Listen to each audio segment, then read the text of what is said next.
itu kita ada standarnya sendiri, ada SNI-nya sendiri.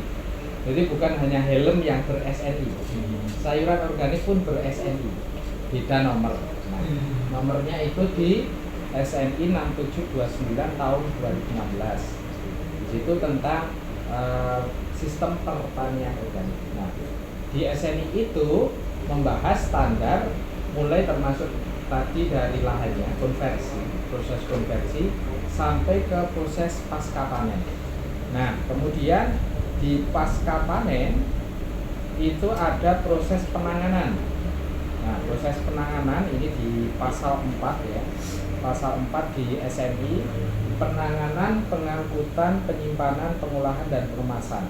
Di 4.1 itu manajemen pasca panen.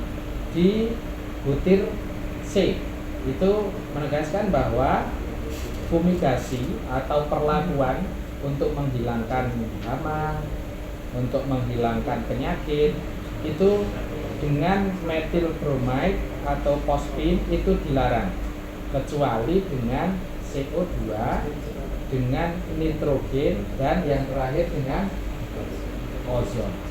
Jadi ozon ini kenapa kita pilih? Karena ozon ini sesuai dengan sistem pertanian organik. Kalau kita teman-teman yang mungkin dari fisika ini atau dari kimia yang lebih paham, sebenarnya ozon itu dari mana sih? Ozon itu asalnya dari oksigen. Oksigen kan berarti dari sekitar. Berarti itu kan dari alam. Tidak meninggalkan residu, tidak meninggalkan racun. Itulah alasan kenapa ozon itu boleh dipakai di dalam pertanian organik. Jadi kenapa kita menggunakan ozon itu karena yang pertama sayur itu mudah rusak. Apalagi kalau pas cuaca ekstrim, misalkan hujan terus, itu sayuran mudah busuk karena di situ pasti dia terkontaminasi bakteri-bakteri pembusuk. Terus kemudian yang kedua, kalau musim kemarau itu biasanya sayuran banyak hamanya. Nah, dari situlah kita pakai ozon. Terus kemudian yang kedua adalah karena ozon ini selain membunuh bakteri, membunuh jamur, juga dia bisa menghilangkan residu pestisida. Sementara di tempat kami lahannya itu ada yang bersebelahan dengan lahan kimia. Nah, walaupun kita sudah pakai, kita juga melakukan namanya istilahnya tanaman penghalang. Jadi disemprot, tidak langsung mengenai tanaman kita. Nah, dengan ozon ini akan lebih aman lagi dari percikan yang disemprot pestisida saja.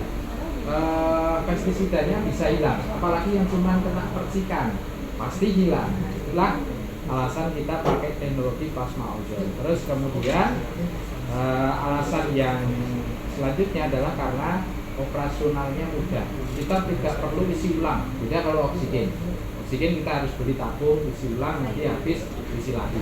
Kalau ozon enggak, ozon kita manfaatkan yang ada di sekitar.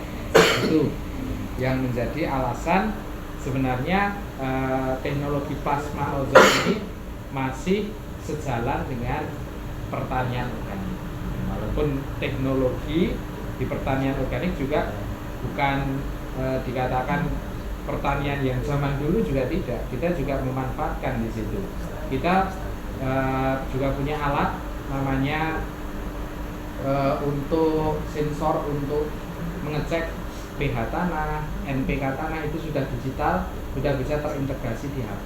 Itu kita juga pakai. Jadi kita bisa tahu tanaman kamu sebenarnya butuh unsur hara apa sih? Dia bisa ngasih tahu. Tapi bukan langsung ngomong dari satunya itu enggak.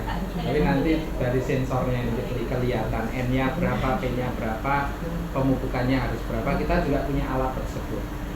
Jadi pertanian organik juga selaras dengan perkembangan teknologi yang ramah lingkungan dan teknologi yang merusak lingkungan. Itu tadi ya pertanyaan